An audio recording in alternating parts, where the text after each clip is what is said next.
15% 이상 가대평가된 상태입니다. 미국 경제는 아마 침체에 빠질 가능성이 높고요.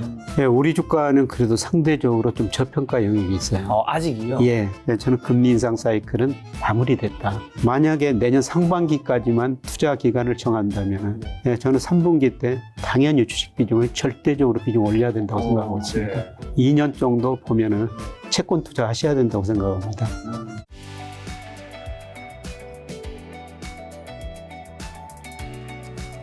저 교수님, 지금 이제 한국이랑 미국 증시가 교수님이 지난번에 출연하셨던 한 3개월 전에 비해서 또 좀 올라 있는데, 현재는 시장 좀 어떻게 보시나요? 제가 올해 우리나라나 미국 증시 5월까지는 괜찮을 것이다. 이런 말씀을 드렸는데, 6월 초까지 많이 좀 올랐던 것 같습니다. 그러나 차차 말씀드릴 것 같습니다만은, 최근에는 미국 중심으로 너무 가대평가가 된 것 같습니다. 여러 가지 기업 이익이나 배당 수익률, 경제 변수에 대해서요. 조만간 조정을 거칠 것 같습니다. 미국에 어떤 가대가 있나요? S&P 500 기준으로 보면 최근에 4,400까지 올라갔는데요. 우선 PER이 과거 평균보다 너무 높습니다. 우선 12개월 포워드 PER은 한 20배라는데요. 현재 이익 수준으로 평가하면 25배입니다. 장기 평균이 16배거든요. 그리고 배당 수익률이 최근에 주가가 많이 오르다 보니까 1.5%로 떨어졌어요.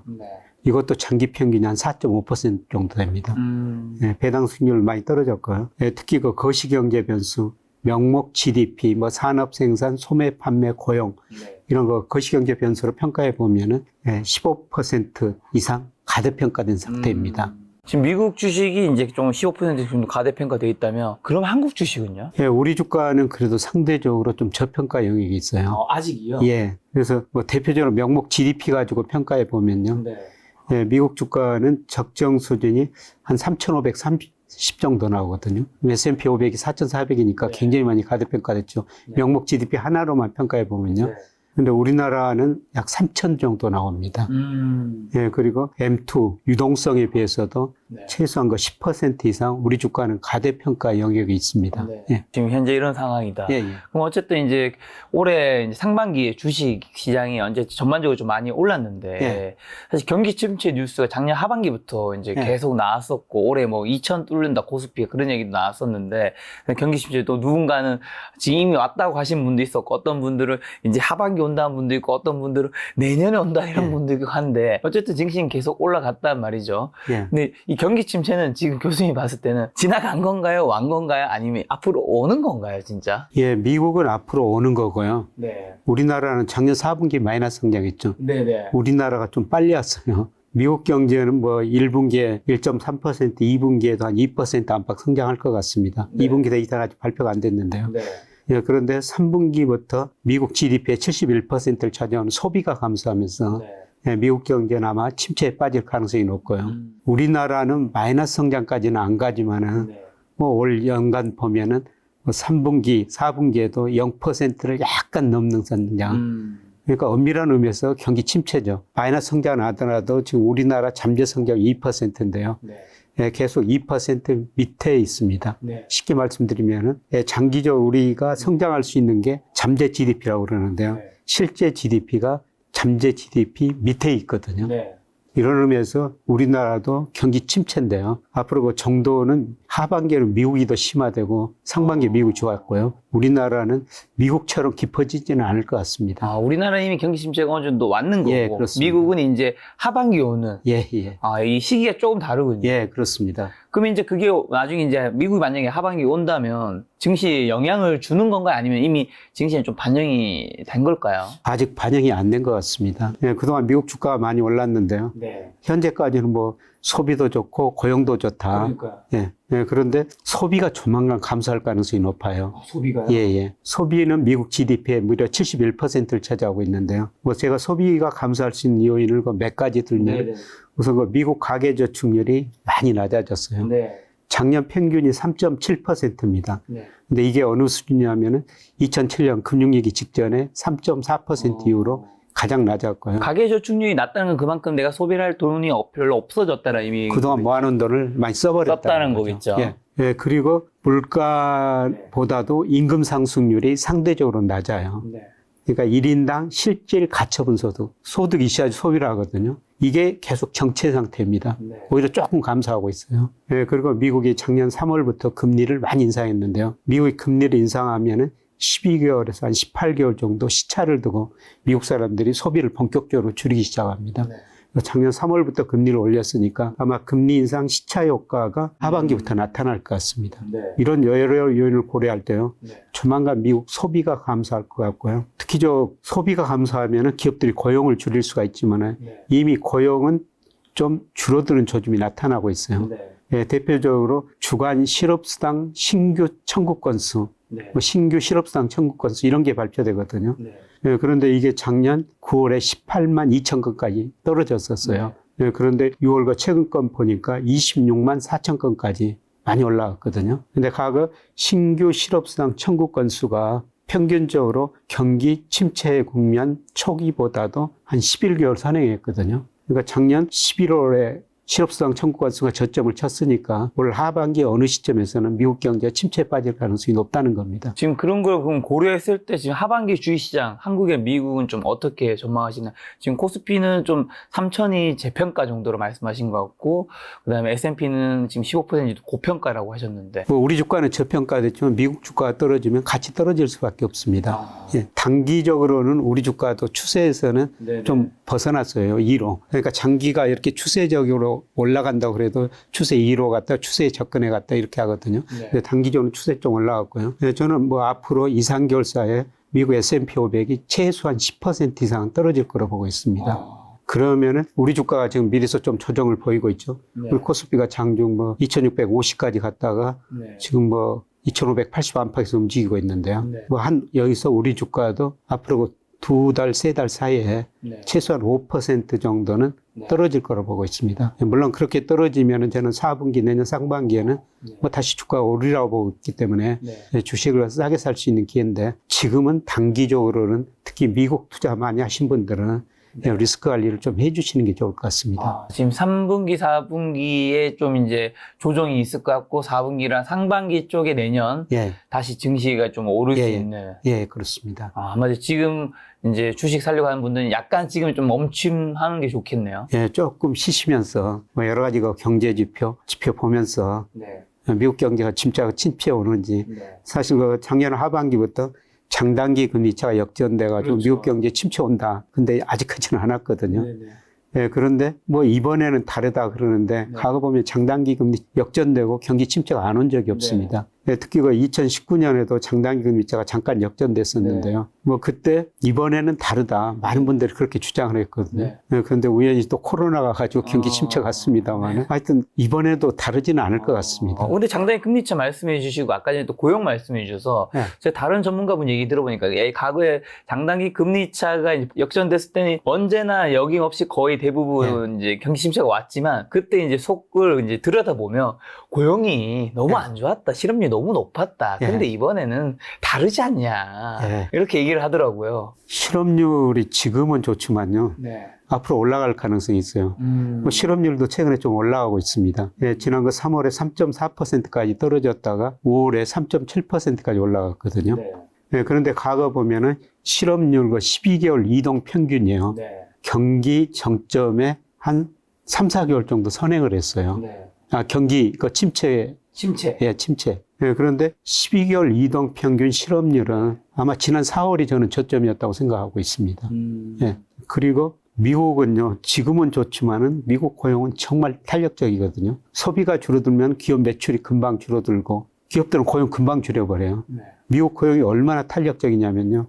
2020년 3, 4월 코로나 가지고 소비가 위축되고 미국 경제가 침체에 빠지니까 미국 기업들이 고용을 비농업 부문에서 무려 2,200만 개나 줄여버립니다. 그 이전에 10년 동안 늘었던 일자리를 단 2달 사이에 줄여버린 나라가 미국이라는 겁니다. 뭐 지금은 좋지만은 기업 매출 줄어들고 이익 줄어들면은 언제든지 갑자기 줄여버린다는 거예요. 미국은 우리나라랑 다르게 좀 해고가 굉장히 좀 자유로우니까 그런 부분들을 고려했을 때 좀 위험해질 수 있다. 예, 그렇습니다. 자, 근데 제가 또 보니까 한국의 6월에 1월에서 20일 이제 수출액이 증가를 기록한 게 작년 8월 이후 10개월 만에 처음이라고 봤는데 이게 이제 사실인지랑 좀 교수님이 이 데이터 좀 어떻게 보시는지. 예, 일평균 수출이 굉장히 중요하죠. 네. 네, 그런데 20일까지 수출이 작년 동기에 비해서 증가한 거는 맞습니다. 네. 그런데 20일까지 증가한 거는 조업일수가 늘었기 때문이에요. 일하는 날이 늘었기 때문에 수출이 증가한 거죠. 네네. 네, 그래서 수출은 그 계절 조정이 안 되기 때문에 네. 일평균 수출 금액을 봐야 돼요. 네. 근데 일평균 수출 금액 보니까 6월 20일까지 22억 7천만 달러. 네. 뭐 저는 한 23억 4천만 달러 6월에 전망하고 있습니다만은 네.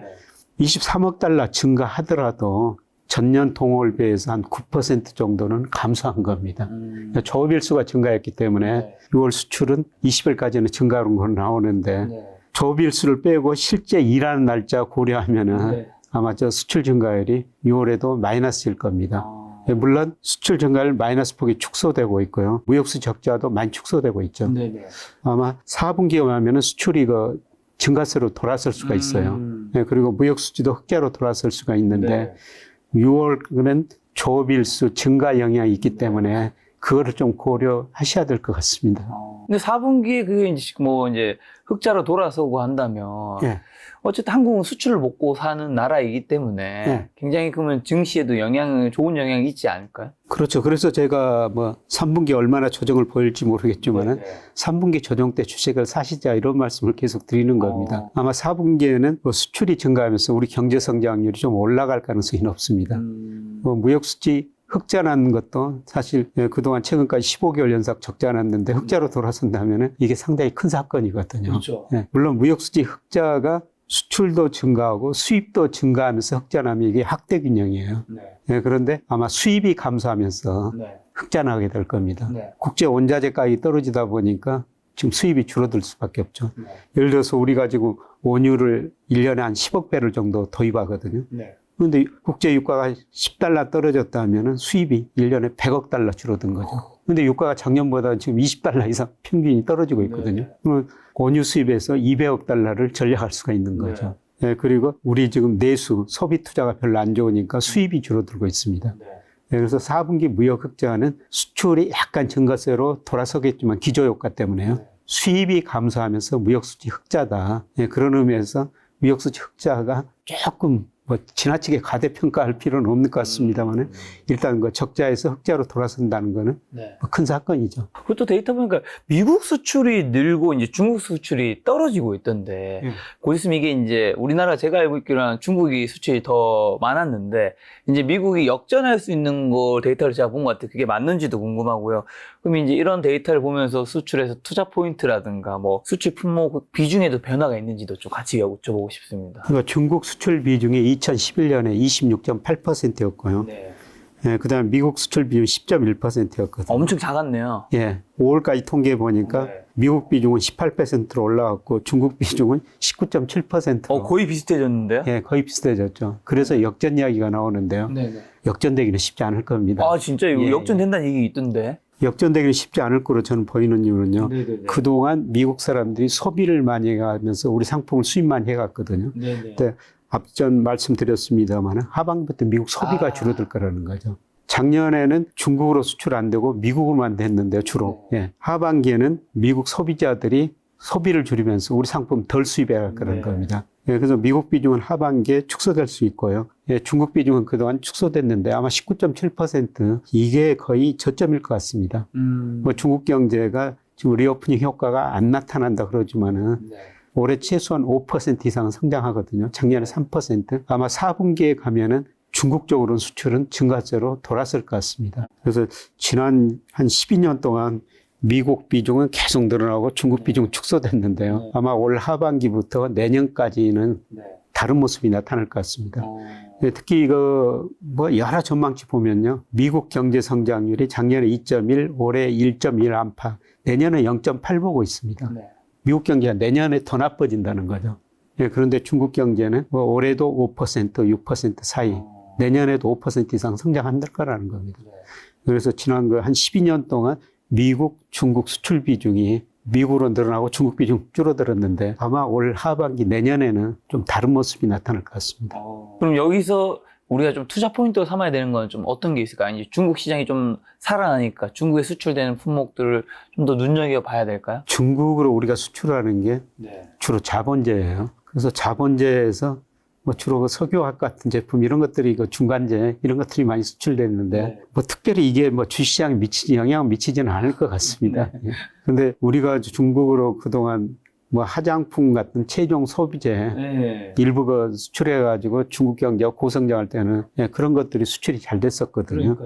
그런데 웬만한 것들은 중국서 뭐 웬만한 소비재는 자기들이 생산해요. 맞아요. 그래서 지나치게 작년에 중국으로 수출이 감소했기 때문에 어느 정도 이제 반등하면서 중국 수출이 20% 안팎 유지하지 중국이 뭐 2010년 이후로 크게 성장한 뭐 그런 수출 증가세는 아니라고 보고 있습니다. 안만하게 증가할 거라는 겁니다. 그럼 그런 식으로 봤을 때는 지금 중국 쪽에서도 우리가 크게 늘 것 같지는 않고 그렇다면 미국도 봤더니 증가하고 있지만 이제 미국이 소비가 줄어들 것 같아서 그럼 한국의 입장에서 별로 좀 안 좋은 것들이 다른 시장이 있죠. 어디요? 아세안 시장이죠. 아세안 수출 비중이요. 네네네. 다른 데는 늘었다 줄었다 하는데 아세안 쪽으로 우리 수출 비중이 꾸준히 늘어나고 있어요. 그러니까 2000년에 10%였고요. 네네네. 근데 작년에 18.3%까지 올라갔거든요. 거의 미국과 비슷하네요. 미국보다 높습니다, 아세안이. 그리고 거기다가 인도라는 시장이 있거든요. 네네네. 인도 시장이 아직 3%밖에 안 되는데 인도 쪽으로 수출이 앞으로 계속 늘어날 거예요. 또 인도는 인구가 워낙 중국보다 인구 많고요. 네. 이 사람들이 이제 소득이 증가하면서 소비 많이 할 겁니다. 그런데 최근에 그 인도 갔다 오신 분들 이야기하면 저는 오래전에 갔으면 인도 가면은 주로 일본 차들밖에 못 봤거든요. 현대차는 별로 못 봤어요. 근데 최근에 가면은 현대차가 일본 차보다 더 잘 팔린다는 겁니다. 진짜요? 예. 최근 몇 달 통계 보니까. 그리고 우리 전자제품, 뭐 자동차 이런 게 인도 아세안 쪽으로 수출이 많이 되니까 우리가 그동안 물론 그 중국, 미국이 워낙 우리 수출 비중이 높기 때문에 그 시장에 많은 관심을 가졌습니다만은 아세안 인도 쪽이고요. 그다음에 최근 그 중동 쪽으로도 수출 비중이 이제 서서히 높아지고 있어요. 그동안 유가가 높다 보니까 이 사람들이 원유 축적해가지고 돈을 많이 벌고 있거든요. 작년에 우리나라 무역수지 적자 중 제일 많은 데가 중동 지역인데요. 우리나라 중동 지역 무역수지 적자가 무려 930억 달러였어요. 원유 수입하면서 930억 달러를 중동 지역, 특히 사우디에다 많이 줬다는 거죠. 사우디 한 나라에 한 380억 달러를 준 거예요. 근데 사우디가 그 돈 가지고 최근 우리 그 현대건설 뭐 큰 공사 수주했지 않습니까? 그 돈을 이제 쓰고 있는 것이죠. 그래서 앞으로 저 미국, 뭐 중국 시장보다는 베트남을 포함한 아세안. 그 다음에 인도, 중동.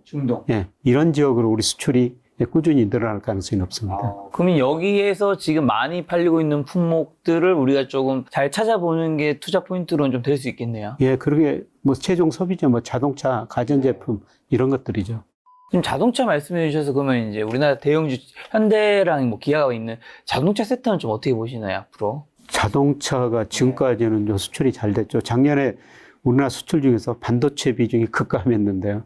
대신 그 자동차가 작년에 우리 수출 비중 8%인데요. 올 그 상반기 보니까 거의 12%까지 올라가 버렸습니다. 8에서 12%요? 엄청난 거네요. 반도체가 안 되는 만큼 지금 자동차가 굉장히 잘 되고 있죠. 주로 그동안 미국 시장으로 많이 진출했는데 미국 소비자들이 소비 줄이면서 미국 시장으로는 자동차가 그렇게 수출이 많이 안 될 거예요. 그런데 앞으로 그런 자동차 앞서 말씀드렸습니다만은 뭐 아세안 지역, 인도 뭐 이런 쪽으로 우리가 자동차가 계속 수출이 될 것 같습니다. 그리고 뭐 전기차에 대해서는 뭐 현대차가 아직까지는 그렇게 앞서가지는 않은 것 같은데요. 그런데 최근에 그 장기 계획 보니까 뭐 2030년까지는 세계에서 상당히 그 높은 수준까지 가겠다 이렇게 계획을 세워놨는데요. 앞으로 그 전기차 시장 점유율이 얼마나 되느냐. 전 세계가 전기차로 가니까요. 여기에 그 현대차, 기아차의 그 미래가 달려 있는 것 같습니다. 지금 이제 자동차는 늘었지만 이제 반도체는 줄어들었다고 하셔서 이제 반도체 좋게 말하는 전문가분들은 이제 작년 대비해서 올해는 좀 많이 증가했던데 그런 거 외국인도 사고 있고 하는데 개인은 좀 많이 팔고 있잖아요. 교수님은 어떻게 보시나요? 저는 반도체 경기 뭐 4분기에는 부분적으로 회복되리라 보고 있습니다. 그게 뭐 주가가 미리서 이야기를 해주고 있는 거죠.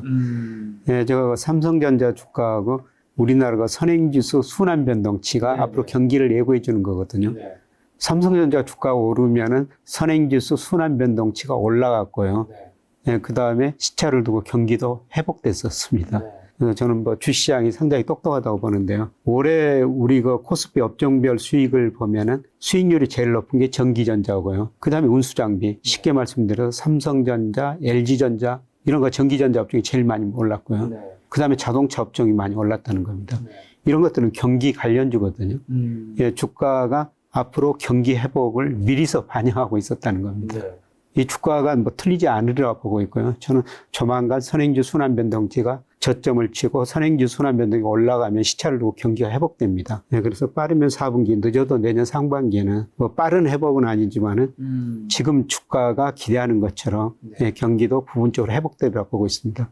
네, 그럼에도 불구하고 제가 단기적으로 좀 조정을 이야기하는 거는 네, 이런 걸 기대하고 자동차나 전기전자 업종 주가가 추세가 이렇게 있는데 추세에서 2로 너무 많이 벗어나 버렸다는 겁니다. 여기 추세에 접근해 가는 과정에서 조정이지 뭐 추세적인 하락은 아니다. 접근해 가지고 다시 올라간다. 네. 그러니까 그냥 연착륙이죠. 예, 비행기가 활주로에 가라앉았다가 예, 다시 뜨는. 3분기에는 지금 비행기가 뭐 계속 공항을 날았는데 활주로에 다시 이륙을 하려고 하긴 예, 한다는 뜻이죠. 예, 그렇습니다. 삼성전자는 뭐 좀 어떻게 보면 워낙 대형주이기 때문에 이제 편하게 여쭤볼 수 있는 건데 이제 좀 조정을 받더라도 모아가도 크게 이제 4분기에는 나쁜 그림은 아니시라고 보는 것 같네요. 예, 그렇습니다. 예. 근데 이제 개인들이 이제 반도체는 뭐 삼성전자랑 SK에서 워낙 대형주 이런 거 투자하는 분도 있겠지만 이제 뭐 소부장 같은 이제 중소 종목 투자하는 분도 있잖아요. 예. 그런 데서는 좀 어떤 투자 포인트를 찾으면 좀 좋을까요? 뭐 일부 소부장 종목들 많이 올랐더라고요. 네. 반도체 경기가 회복된다니까. 네. 네, 그런데 그런 종목들은 저는 그 변동성이 좀 심하니까요. 수익률을 너무 높게 잡으시는 시기는 아닌 것 같습니다. 네, 우리 그 잠재 성장률, 명목 잠재 성장률 한 3%니까요. 뭐 명목 잠재 성장률 3%라는 거는 우리 코스피가 그냥 연평균 한 5% 정도 오른다는 의미거든요. 근데 지금 저평가돼가지고 수익률 주가가 많이 오르고 있습니다. 장기적으로 보면은 저 연평균 코스피가 한 5% 오른다. 예, 그런 생각을 하고 목표 수익률 좀 낮추는 게 좋고요. 네. 이런 의미에서 뭐 소부장 개별 종목 잘 고르면은 네, 수익을 많이 낼 수가 있는데 또 잘못 고르면은 큰일 날 수 있죠. 예, 그러니까 그냥 큰 종목 위주로 네, 예, 이럴 때는 수익성과 안정성 동시에 고려하시는 게 좀 좋을 것 같습니다. 특히 또 반도체랑 관련된 게 또 AI 텐데 요즘에 AI 키워드 되게 많이 보이던데 네, AI 시대에 이제 많은 뭐 일자리를 잃을 수 있다고 하던데 이를 대비해서 만약에 주식을 산다면 좀 어떤 주식을 사는 게 좀 좋을까요? 직접적으로 뭐 AI 관련 주식들이죠. 네. 최근에 엔비디아 이런 것들이 네, 예, 그것 때문에 많이 올라왔고요. 네. 뭐 그런 종목들은 예, 저는 뭐 완전히 추세적인 성장이라고 보고 있습니다. 그런데 문제는 그것들도 아까 삼성전자처럼 추세에서 지금 단기적으로 2로 벗어났다. 네, 조금 예, 착륙하는 과정이 네, 예, 필요하다. 이렇게 보고 있고요. 예, 그 다음에 전 세계적으로 네, 그냥 모든 일을 로봇이 할 수밖에 없죠. 그렇죠. 점차 그렇게 되겠죠. 예, 그래서 제가 얼마 전에 이제 울산 포항에 있는 공장 방문해 봤더니요. 네네. 사람들 거의 없습니다. 아, 진짜요? 예. 거의 다 로봇이 일하거든요. 기계가 일하죠. 네, 그래서 어주가면 미국 경제학자가 이런 농담까지 했거든요. 앞으로 제조업 공장에서는 사람 한 사람, 개 한 마리만 있으면 될 것이다. 사람이 왜 필요하냐? 개 밥 주기 위해서 필요하다는 거죠. 아, 관리가 아니라? 예. 개는 자기 밥 주는 주인이 졸다가 기계에 다치지 않을까. 예, 그래서 개가 필요하다. 이런 농담이 나올 정도로. 네네. 뭐, 앞으로 로봇이 모든 일을 할 수밖에 없고요. 네. 예, 제가 최근에 그 울산에 가봤더니 조선업 경기가 아주 좋다고 관련 담사자들이 그런 이야기를 많이 합니다. 그래서 그동안 저가 수주 받아놨는데 앞으로 3, 5년짜리 이제 일거리를 다 맡아놨다는 겁니다. 네. 그런데 일할 사람을 찾는데 네, 일할 사람들이 안 온다는 것이죠. 그렇죠. 요즘 힘든 일 잘 안 하려고 네, 하시죠. 그래서 결국은 그런 일도 로봇이 할 수밖에 없거든요.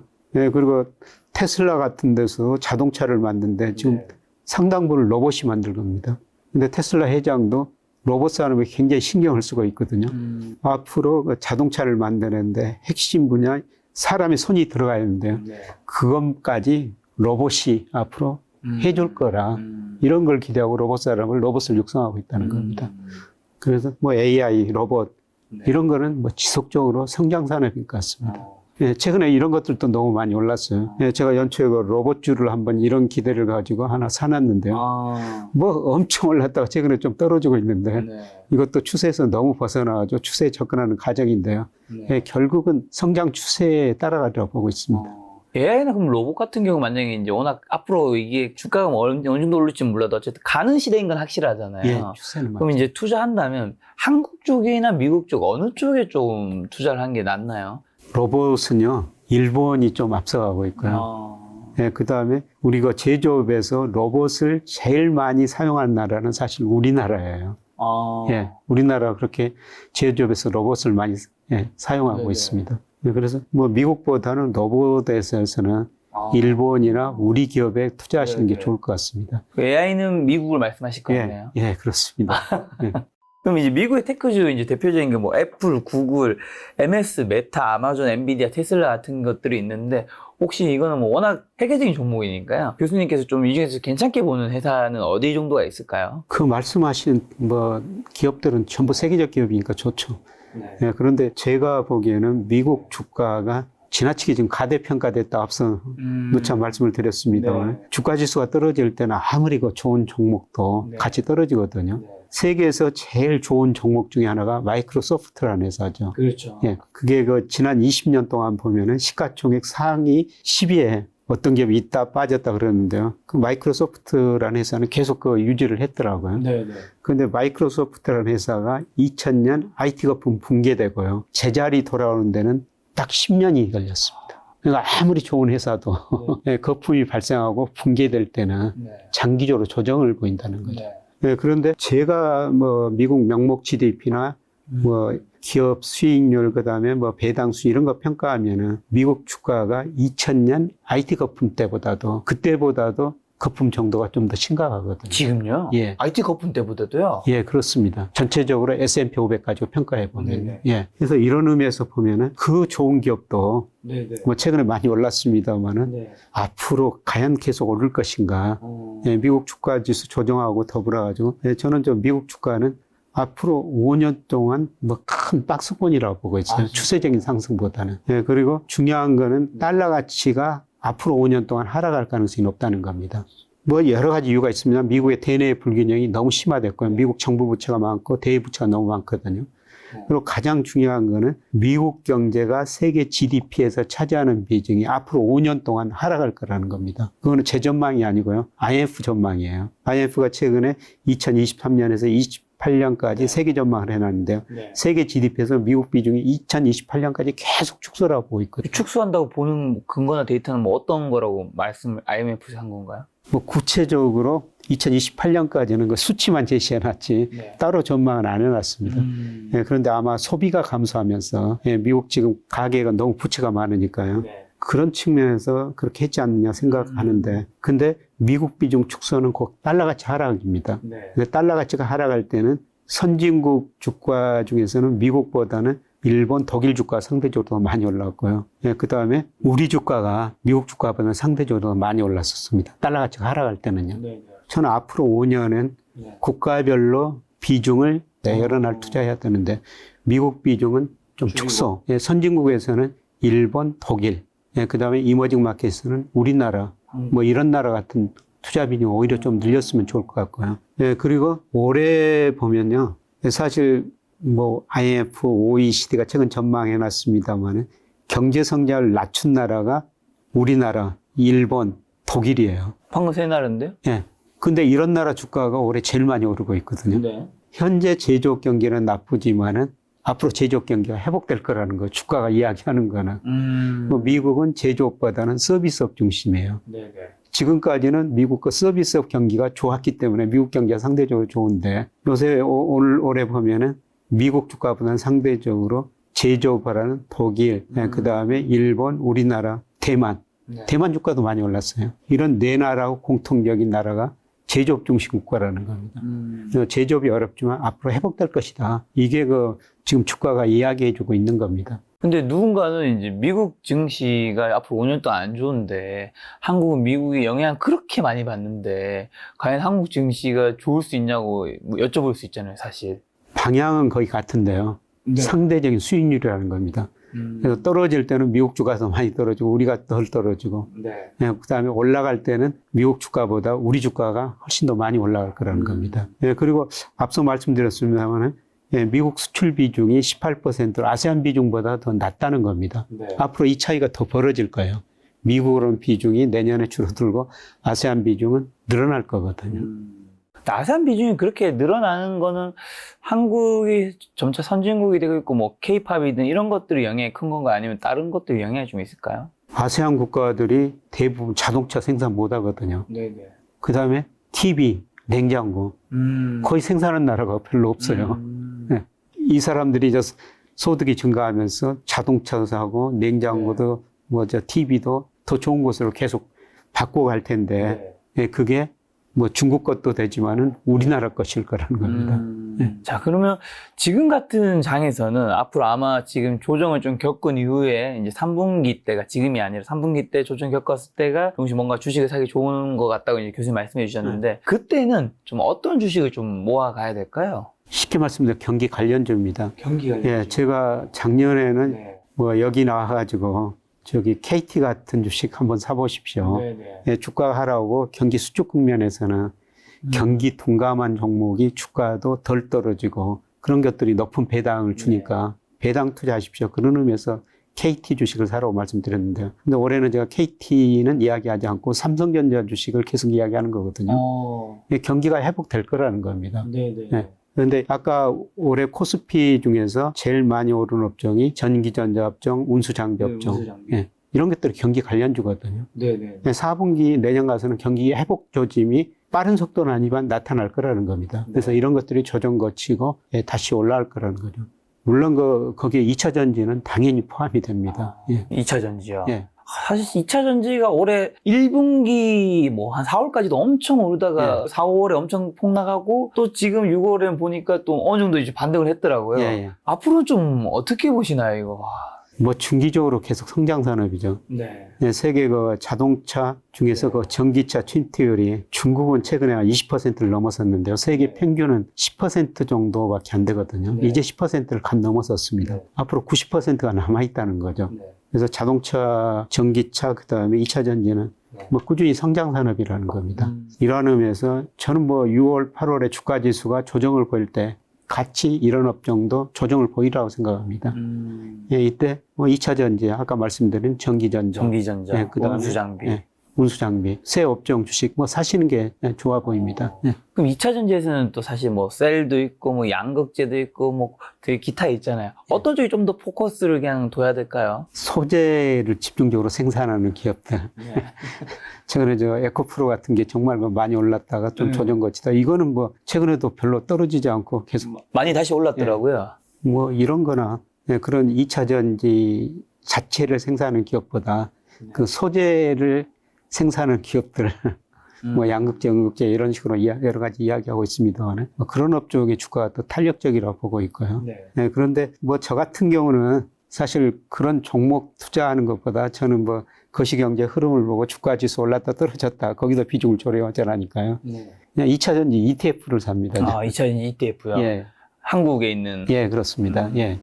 자, 그럼 전기전자, 운수장비 2차 전지는 이제 나는 상분기부터도 좀 좋게 보신다 하셨는데 그러면 이제 좀 굉장히 싸 보이는 주식이 있는 섹터는 좀 어디라고 보세요? 여기는 이제 정말 안전마진은 좀 많이 이렇게 확보돼 있는 것 같다. 뭐 그런 것들은 올해 그 통신주, 그냥 음식료 이런 것들이 올해 못 오르고 떨어졌거든요.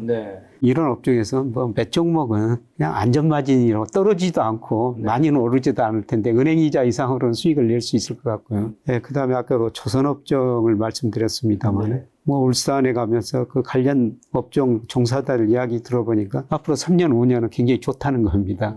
그런데 거기에 비해서는 좀 주가가 좀 저평가되어 있는 것 같아요. 물론 조선업종을 싫어하시는 분도 많이 있습니다. 왜냐하면 이거는 수주 산업이거든요. 그렇죠. 3년, 5년 수주를 받았는데 그 사이 임금이 많이 올라버리든지 아니면은 철강 가격이 많이 올라버리면은 그 이익 확 줄어들거든요. 그렇죠. 뭐 이런 측면은 있습니다만은 뭐 그분들하고 대화하면서 느낀 거는 뭐 아직 주가가 조금 이제 저평가되어 있지 않느냐 이런 생각을 좀 해보는데요. 그런 수주 산업이란 특성도 있다. 이런 걸 좀 고려하시는 게 좋을 것 같습니다. 수주 산업 말씀해 주셔서 그러면 이제 임금이라든가 뭐 원자재 가격 이런 걸로 이제 불리한 점이 있다고 해주셨는데 수주 산업에 유리한 점도 있나요, 그러면? 수주 산업에 유리한 거라면은 그 사이에 원자재 가격이 떨어져 버리든지 뭐 임금이 안 오르든지 이제 임금이 근데 안 오를 수는 없죠. 네, 그런데 원자재 가격, 특히 그 철강 가격이 떨어져 버리면요, 네네. 뭐 이익 많이 나죠. 네, 그런데 지금 원자재 가격이 많이 안정화된 상태이기 때문에 그렇죠. 뭐 내년에 세계 경제 회복되면은 원자재 가격이 지금보다는 더 떨어지기 힘듭니다. 네, 그리고 각종 원자재 가격은 우리 코스피에 후행하거든요. 네. 여기서 국제 유가도 우리 코스피에 후행하고요. 네, 그다음에 세계 경제 흐름을 나타내는 구리 가격도 우리 코스피보다 1개월 후행해요. 그러니까 제가 4분기 내년 상반기 우리 코스피가 오른다. 그러면 원자재 가격이 오른다는 거죠. 네, 그러면은 이런 거 수주산업, 조선업은 원자재 가격이 오르니까 그만큼 이익이 줄어들 수도 있다는 겁니다. 근데 어떻든 그거에 비해서는 그 사람들이 이야기하는 거에 비해서는 뭐 조선주가 좀 저평가돼 있다. 최근에는 좀 꾸준히 지금 오르고 있거든요. 네, 한번 그 관심을 갖고 지켜볼 필요는 있을 것 같습니다. 한국의 방사는 그럼 어떻게 보시나요? 혹시? 방사는 엄청 수출이 증가한 걸로 제가 봤는 것 같은데. 최고의 성장 산업 중에 하나죠. 어느새 갑자기. 네, 뭐 세계 경제가 앞으로 계속 불안해지고요. 네. 우리가 뭐 기술도 발전됐지만은 정말 단기간에 빨리 좋은 제품을 생산해내고 있다는 겁니다. 네. 뭐 방산업도 성장 산업이라고 볼 수가 있죠. 그래서 6월이 이제 거의 말이잖아요. 이제 네. 그러면 이제 7월, 8월 되면 기업들 이제 2분기 실적 전망들 이제 실적을 발표할 텐데 2분기 실적은 좀 어떻게 나올 거라고 보시나요? 2분기까지는 실적이 별로 안 좋을 것 같습니다. 예. 지금 전반적으로 소비, 수출 다 안 좋거든요. 네. 예, 그리고 최근에 그 우리나라가 제조업 재고율, 출하입에서 재고를 나타내는 재고율 지수라고 있는데요. 이게 5월 통계는 조만간 발표되면 4월 보니까 역사상 최고치예요. 이게 98년 외환위기 때보다 기업들이 재고를 더 많이 가지고 있거든요. 그때보다는? 예, 그만큼 재고를 많이 가지고 있으니까 지금 장사가 안 된다는 거죠. 그렇죠. 재고 부담 비용은 있을 거고. 예, 재고 부담 비용은 있고, 그래서 지금 생산을 줄이면서 재고를 줄여가고 있거든요. 이런 걸 보면은 2분기 기업 실적은 애널리스트 예상보다 제가 보기에는 거시적 측면에서 보면은 조금 덜 나올 것 같습니다. 뭐 당장 이제 7월 첫째 주, 둘째 주 가면은 삼성전자 잠정 이익이 발표가 되는데요. 뭐 1분기 굉장히 안 좋았는데 2분기도 그렇게 좋을 것 같지는 않습니다. 예, 그런 것들이 저는 주가 조정 요인으로 작용할 거라고 보고 있습니다. 주가가 지금 뭐 조금 미래를 반영해가지고 너무 빨리 올랐는데 이익이 거기에 미치지 못하면은 조금 쉬는 기간이 필요하죠. 그 쉴 때가 이제 팔 때는 아니라는. 예. 네. 하반기는 혹시 뭐 은행 예금, 채권, 주식, 금, 뭐 여러 자산 중에서 좀 어떤 걸 늘려가야 될까요? 그게 기간의 문제인데요. 만약에 내년 상반기까지만 투자 기간을 정한다면은 저는 3분기 때 당연히 주식 비중을 절대적으로 비중 올려야 된다고 생각하고 있습니다. 3분기 조정 때요. 그리고 이제 조금 멀리 보면은 뭐 2년 정도 보면은 채권 투자 하셔야 된다고 생각합니다. 우리나라 10년 국제 수익률이 작년 10월 초에 4.6% 갔다가 그다음에 최근에 3.2%까지 떨어졌다가 뭐 지금 3.7% 안팎까지 올랐는데요. 뭐 저는 2, 3년 지나면은 채권 수익률 많이 떨어지리라고 보고 있습니다. 그래서 뭐 2, 3년 내다 보면은 뭐 한 투자 자산의 20, 30% 정도는 뭐 채권 사셔도 좋은데요. 근데 단기적으로 뭐 올 4분기 내년 상반기까지만 본다면은 절대적으로 주식 비중을 많이 늘리는 게 좋다고 보고 있습니다. 그럼 올해 하반기에 조금 이제 안 좋게 보시는, 여기는 좀 그래도 올해는 안 쳐다보는 게 좋겠다는 섹터는 좀 있을까요? 그래서 저는 4분기에는 모든 자산을 사기는 사야 된다고 생각합니다. 진짜요? 예. 저는 뭐 4분기부터 내년 상반기가 달러 가치가 떨어지기 때문에 금값도 오르고 비트코인 가격도 오르리라고 보고 있습니다. 그래서 4분기 내년 상반기는 주식, 금, 비트코인, 그 다음에 금리는 떨어질 거라고 보기 때문에요. 뭐 어떤 자산을 사기도 되는데 단지 주식 비중을 늘렸을 때 수익률이 극대화될 수 있을 거라는 겁니다. 아까 전에 말씀해주신 이제 달러 가치 하락은 우리가 요즘 뭐 뉴스나 이런 데서 많이 접하는 달러 패권 위기 이 정도까지 받아들이면 안 되는 거겠죠? 그냥 가치가 좀 예전 같지는 않다. 예, 달러 패권은 계속 유지가 될 겁니다.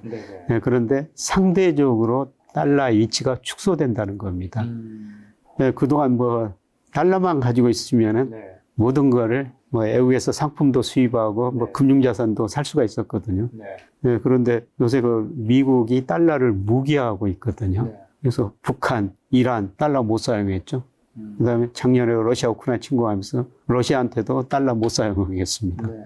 네, 그래서 다른 나라 제3세계 국가들이 야, 달러를 가지고 있다가 미국한테 밑보이면은 큰일 나겠다. 네, 그래서 자산 거래를 좀 다변화 있는 과정이거든요. 네, 그래서 중국하고 러시아는 어쩔 수 없이 이안을 사용할 수밖에 없고요. 네, 러시아가 달러를 사용 못하니까. 네, 그다음에 최근에 그 브라질 대통령이 중국을 방문하면서 이런 이야기를 했어요. 밤새 고민했다는 거죠. 왜 우리가 국제 무역 거래에서 달러만 사용해야 되느냐? 이하나도 사용해도 되고 브라질 헤아라도 사용해도 되지 않느냐? 그래가지고 앞으로 저 중국하고 브라질하고 거래에서 이하나나 헤아라를 사용하기로 했거든요. 네, 그런 식으로 달러 거래 비중이 상대적으로 축소되지.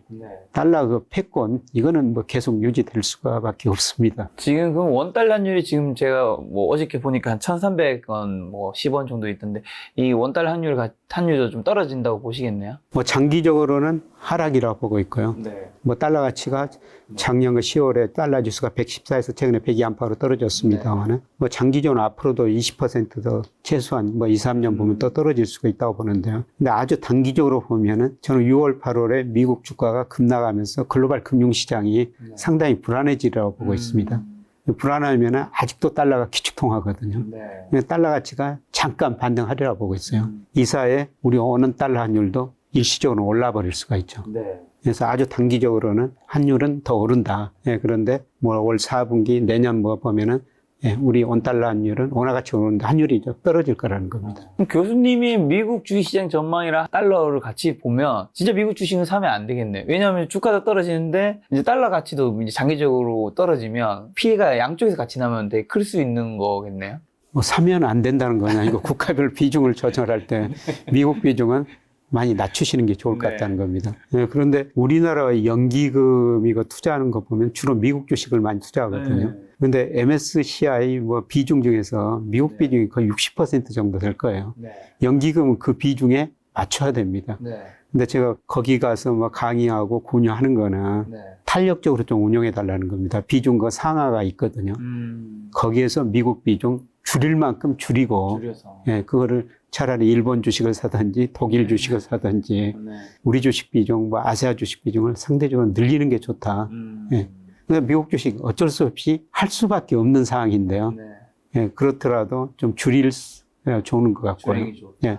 예, 그리고 우리 그 젊은 분들 사실 지난 10년은 미국 주가가 우리 주가보다 상대적으로 더 올랐거든요. 너무 좋았죠. 예, 그래서 지난 10년만 보면 그런데요. 근데 1980년부터 10년 단위로 보면은 우리 주가가 10년 좋았다, 미국 주가가 10년 좋았다, 이런 사이클이 반복됩니다. 앞으로 10년은 우리 주식 시장이라는 겁니다. 미국보다는. 예, 그래서 뭐 미국 주식 하기는 해야 되는데요.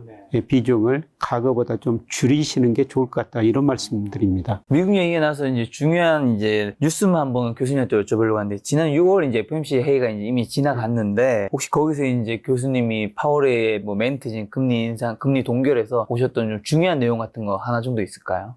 중요한 내용이라는 거는 너무나 불확실하다. 지금 아무것도 모르겠다. 그래서 그 FOMC 끝나고 기자들 그 질문, 응답, 파월 연준은 대답 있지 않습니까? 7월 FOMC에서 어떻게 할 거냐, 의견이 있었느냐 물어보니까 파월 연준 의장이 아무 의견도 없었다. 앞으로 데이터를 봐야 된다. 데이터 봐야 된다. 예, 재밌는 거는 최근에 그 시카고 여는 굴빛 여는 총재라고 있는데요. 이 사람이 이거 데이터 독이라는 말을 썼더라고요. 데이터 독은 뭔가요? 데이터 개라는 겁니다. 걔가 이렇게 코로 냄새를 잘 맡지 않습니까? 그처럼 데이터 냄새를 잘 맡고 결정을 하겠다는 거죠. 그래서 앞으로 6월, 7월 고용 데이터가 발표될 텐데요. 그 데이터를 보고 7월 의사결정을 하겠다는 거죠. 그런데 제가 말씀드리고 싶은 거는 뭐 앞으로 소비가 감소하고 빠르면 7월부터 최근 그 주간 신규 실업수당 청구건수가 올라가는 것처럼 고용이 감소할 수가 있다는 겁니다. 그럼 이런 데이터를 보면은 저는 금리 인상 사이클은 마무리됐다. 앞으로 금리 인상 뭐 올해 2번 정도 더 있을 수 있다는 코멘트를 남겼는데, 교수님이 이제 금리는 앞으로 동결할 거라고 보시는 거예요? 예. 앞으로 데이터 열심히 냄새 맡아보고요. 그분들이 결정을 할 텐데. 데이터가 별로 안 좋을 거라는 겁니다. 또 그러면 이제 여기서 이제 다음 중요한 거는 금리 인하를 언제 하느냐인데, 뭐 일각에서는 올해 하반기 얘기하시는 분도 4분기 얘기하시는 분도 간혹 조금 있더라고요. 그 다음에는 이제 내년을 주로 얘기하시는 분이 있는데, 교수님 좀 어떻게 전망하시고 금리 인하를 시작할 때 주가는 또 어떻게 연동이 좀 될까요? 예, 시장에서는 뭐 7월에 한번 올리고 12월부터 내리리라고 그렇게 이제 시장 컨센서스가. 올해 하반기요? 예, 12월에 인하할 것부터. 네. 예. 근데 저는 뭐 7월에 못 올리고요. 네. 12월 뭐 4분기에는 내릴 수 있다고 보고 있어요. 왜냐하면은 제가 미국 적정금리 추정해 보면은 4분기에는 4%를 약간 웃돌거든요. 지금 5.25%니까요. 예, 미국 GDP 성장률이 그만큼 낮아지고, 그 다음에 물가 상승률도 연말 가면은 3% 안팎으로 떨어질 거라는 겁니다. 이런 의미에서 저는 4분기에 미국 금리를 인하할 수 있다. 이렇게 보고 있고요. 예, 그런데 금리를 인하하면 과연 주가가 오르느냐. 그거는 단기적인 충격은 있을 것 같습니다. 뭐 가장 쉽게 우리 주가를 결정하는 게 금리하고 기업이익이거든요. 금리가 떨어지더라도 기업이익 증가율이 그것보다 더 낮으면 주가가 떨어지는 거예요. 예, 그래서 주가하고 금리하고 상관계수를 구해보면요. 아주 장기적으로 마이너스 상관관계인데 어떤 때는 플러스 상관관계도 있습니다. 예, 그럴 때는 금리가 떨어질 때 주가가 떨어지는 경우인데요. 이때는 기업이익 증가율이 금리 하락폭보다 더 많이 떨어질 때 이럴 때 금리가 떨어져도 주가가 하락하거든요. 이게 조만간 저는 미국 주시장에서 나타날 문제가 아닌가 생각합니다. 예. 이제 세계 경제만 좀 몇 가지 여쭤보려고 하는데 유럽 경제는 지금은 좀 어떤 편인가요? 예, 유럽 경제 정말 어렵죠. 독일 경제 올해 0% 성장한다는 겁니다. 0%? 예. 그런데 독일 주가가 일본 주가 다음으로 많이 오르고 있거든요. 왜 그런 거죠? 앞으로 경기가 회복될 거라는 거죠. 그래서 내년에는 유럽 경제 성장률이 좀 오르고요. 내년에는 아마 유럽 경제 성장률 제가 보기에는 1.5% 안팎 될 것 같습니다. 내년에 미국이 0.8%, 1%도 안 된다는 건데요. 내년에는 미국보다는 유럽 성장률이 더 높을 것 같고요. 예, 그런 것들이 지금 주시장이 미리서 좀 반영하는 것 같습니다. 뭐 주가라는 게 때로는 거품, 역거품도 발생하지만은 장기적으로 보면은 저는 주가는 굉장히 똑똑하다고 보고 있고요. 그 다음에 외환시장도 달러 가치가 하락하고 최근에 유로 가치가 올랐거든요. 작년 10월 이후로. 그러면 외환시장이 기대하는 건 뭐냐면은 이 5%라는 금리 하에서 미국 경제는 버틸 수 없다. 미국 경제가 조만간 침체에 빠지고 미국이 금리를 인하할 수밖에 없다. 그래서 달러 가치가 하락한 거라고 저는 보고 있거든요. 이런 시장은 뭐 때로는 뭐 추세에서 2로 벗어나고 밑으로 벗어날 수 있지만은 뭐 주식시장, 채권시장, 외환시장 이런 걸 보면 저는 시장은 참 똑똑하다고 보고 있어요. 그만큼 돈이 똑똑하다는 거죠. 돈의 흐름을 보면은 세계 경제 흐름을 알 수가 있는 거죠. 그럼 일본 경제는요? 일본 주식시장이 그렇게 좋다고 제가 들은 것 같은데요. 일본 주가가 올해 뭐 선진국 중에서 제일 많이 오르고요. 특히 우리 코스피보다도 니케이 225가 훨씬 더 많이 올랐어요. 일본이 살아나는 건가요? 예. 일본이 디플레 탈피하고 있는 것 같습니다. 그래서 GDP 디플레 있다가 안만하게나마 상승하고 있고요. 사실 명목 GDP가 제자리 한 나라는 제가 역사상 본 적이 없어요. 물가 오르니까 명목 GDP는 올라야 되거든요. 예, 그런데 95년 이후로 일본의 그 명목 GDP가 거의 제자리 걸음을 했어요. 그런데 최근에 보면 물가가 오르니까 명목 GDP가 증가하고 있더라고요. 이게 일본 주가와 거의 같은 방향이에요. 근데 일본이 그 디플레이 탈피하고 있고요. 네, 그 다음에 미국이 좀 많이 도와준 것 같습니다. 80년대 중반에는 일본이 크니까 미국이 완전히 일본을 깼지 않습니까? 네, 85년 9월 플라자를 통해 가지고 엔강세를 유도했고요. 네, 그 다음에 또 미일 반도체 협상을 통해 가지고요. 일본 때 반도체 산업을 망가뜨렸지 않습니까? 네, 그때 85년, 6년 무렵 보니까 일본의 그 D램 반도체 시장 점유율이 80%까지 올라갔어요. 지금 우리가 한 73% 정도 된다는 거거든요. 지금 우리보다 일본 반도체가 그때 좋았었죠. 네, 그런데 미국이 미일 반도체 협상을 통해 가지고 일본에서 미국산 반도체를 20% 사용해라. 이후로 일본 거시적으로 경제도 어려워졌고 반도체 경기도 어려워졌거든요. 사실 그 혜택을 받은 게 우리나라였죠. 86년, 88년에 소위 그 3조 왕으로 우리 10% 성장했고요. 그 이후로 우리가 반도체가 꾸준히 성장했지 않습니까? 근데 작년 11월 달에 라피더스라는 일본에서 반도체 회사를 일본 대기업들이 모여서 만든 거예요. 도요타 자동차, 그 다음에 소니, 큰 은행들. 그런데 미국이 또 적극적으로 중국을 견제하기 위해서 일본을 지원해주고 있습니다. 이런 의미에서 앞으로 5년은 미국보다는 일본 시장에 선진국 투자하신다면 일본에 투자하시는 게 더 나을 것 같습니다. 중국은요? 중국은 리오프닝 올해 해가지고 기대만큼은 좋지 않습니다. 그런데 작년에 3% 성장했는데요. 올해 최소한 5% 이상 성장할 거거든요. 아마 하반기부터는 중국 소비가 증가하면서 중국 경제가 좀 괜찮다. 이런 이야기가 나올 것 같습니다. 물론 중국이 그렇더라도 고성장 시대는 완전히 지났어요. 중국이 그동안 7%, 10% 지난 30년간 그 정도 성장했습니다. 중국도 많이 컸으니까요. 예. 이제 잘해야 4 내지 5% 성장할 거예요. 중국의 잠재 성장률이 4 내지 5% 떨어졌다는 겁니다. 예, 그런데 중국 경제가 그동안 양적 성장을 했는데 이제 질적 성장 국면으로 들어서는 이런 단계죠. 이런 단계에서 지금 진통의 기간인데요. 예, 결국 4 내지 5%좀 질적 성장으로 가는 과정인 것 같습니다. 근데 중국 리오프닝 기대는 사실 작년 하반기부터 올해 이제 중국 리오프닝 기대가 많았는데 기대치만큼 못한 이유는 혹시 뭐였을까요? 우선 중국 기업 투자가 가행 투자된 상태고요. 예, 그 다음에 리오프닝 됐다고 그래도 당장 중국 국민들이 지금 당장 소비를 늘리는 건 아닙니다. 예, 서서히 적응하는 과정이 필요하죠. 아마 하반기 되면은 중국 소비가 증가하면서 리오프닝 효과가 이제 나타나고 있다. 예, 그런 진단들이 나올 것 같습니다. 지금 이제 한국 경제는요? 우리 경제는 구조적으로 저성장 국면에 들어섰죠. 잠재 성장률이 80년대 10%, 2%로 떨어졌고요. 예, 그 다음에 단기 사이클로 보면은 지금 수축 국면이 진행되고 있습니다. 예, 그런데 그럼에도 불구하고 우리 코스피 경기 관련주들이 올랐다는 거는 머지않아 선행지수가 저점을 치고 올라갈 것이다. 예, 그리고 대부분이 올해는 우리 경제 성장률이 1.5% 안팎 성장하지만은 내년에는 2% 이상 성장한다는 거거든요. 물론 2%도 굉장히 낮은 성장입니다만은 그냥 내년에는 올해보다는 더 좋아질 것이다. 이런 기대를 갖고요. 좋아질 가능성이 높습니다. 특히 앞서 4분기부터는 수출이 증가하면서 무역 수지가 흑자로 돌아설 것이다. 네, 그리고 우리 기업들이 지금 미래가 불확실하니까 투자를 안 하거든요. 네, 그런데 우리 기업들이 가지고 있는 현금성 자산이 작년 12월 말에 현재 936조 원이에요. 돈 지금 많이 가지고 있거든요. 그래서 경기가 회복적인 보이면은 투자를 어느 정도 할 거라는 겁니다. 그래서 올 4분기 내년 가면은 아마 수출하고 투자가 증가하면서 우리 경제가 안만한 회복 국면에 접어들 가능성이 높아 보입니다. 한국이 근데 점차 중국과 멀어지고 미국과 가까워지고 있다고 이제 굉장히 많은 분들이 느끼는 것 같은데 이런 현상은 좀 그렇게 될까요? 어떻게 보세요? 예, 저는 그렇게 바람직한 현상은 아니라고 보고 있습니다. 우리가 같이 동맹해가지고 미국, 일본, 우리나라 많이 가까워졌지 않습니까? 예, 그런데 중요한 거는 세 나라가 공통적으로 세계 GDP에서 비중이 축소되는 나라예요. 그래서 미국은 80년대 초반에 33% 갔다가 24% 줄어든 나라고요.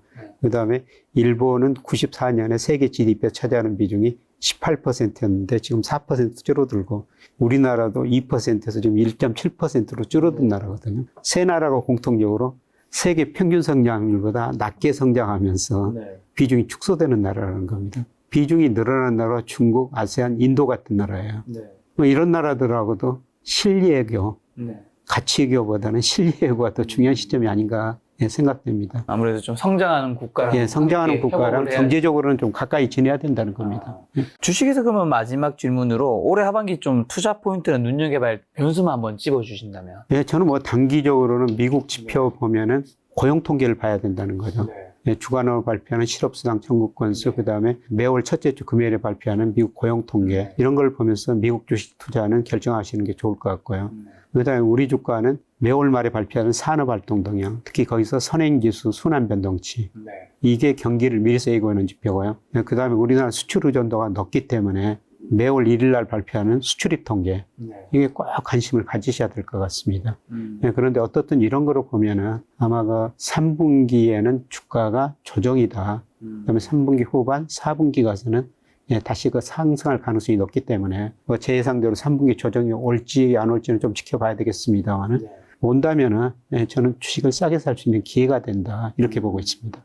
네, 이번에 이제 부동산 좀 질문 좀 여쭤보려고 하는데, 매매가랑 전세가가 바닥을 찍고 오르고 있다고 하는데, 이제 저도 제 2021년 11월에 집을 샀는데, 제가 굉장히 거의 오랜만에 한번 제 아파트 가격을 봤더니 제가 정말 정확히 거의 고점이고 바닥을 진짜 밑에 아주 가파르게 찍었다가 좀 반등을 했더라고요. 예. 요 현상이 이제 굉장히 좀 서울에서 많이 좀 벌어지고 있던데 이게 데드캣 바운스인지 진짜 반등인지 이제 고민이 많으신 것 같더라고요. 요즘에는 전문가분들도 의견이 좀 팽팽한 것 같고요. 뭐 부동산은 우리 가계 자산의 74%를 차지하고 있거든요. 네. 그래서 신중에 신중을 계속 말씀드릴 수밖에 없는데요. 네, 그런데 제가 사이클을 구해보니까 아직은 사이클상 하락 국면의 연장입니다. 아직 하락 국면 예. 연장이군요. 최근의 반등은 뭐 급락에 따른 일시적인 반등이다. 네. 이게 추세적인 상승 국면으로 접어든 건 아니다. 예, 그렇게 보고 있습니다. 예, 제가 부동산 집값을 결정하는 여러 가지 요인 분석해 보니까요.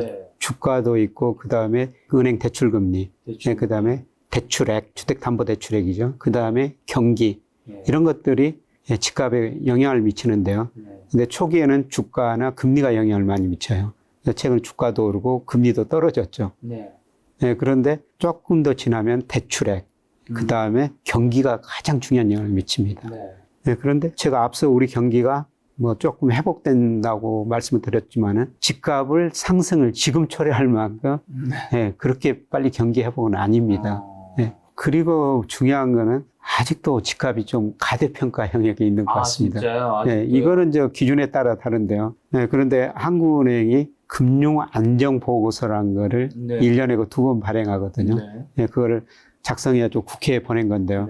예, 최근에 6월 걸 보니까. 최신 데이터네요. 예, 그래서 집값을 평가할 때 PIR, PRR, 이게 두 가지로 주로 가대평가됐냐, 저평가됐냐, 이거 가지고 평가를 하거든요. PIR이라는 것은 소득에 비해서 집값이 얼마나 높은가. 그렇죠. 이게 소득과 중간가구 소득인데요. 올거 1분기 보니까 PIR이 10.8이더라고요. 소득에 비해서 집값이 한 11배 정도 높다는 겁니다. 한 푼도 안 쓰고 모았을 때 10.8년 걸린다는 예, 거죠. 중위가구 소득이요. 예, 예. 예, 그런데 2012년부터 보니까 장기 평균이 8.9배입니다. 예, 그래서 저는 과거 평균 정도는 접근해야 된다. 예, 그러면 아직도 21% 정도나 가대평가되어 있거든요.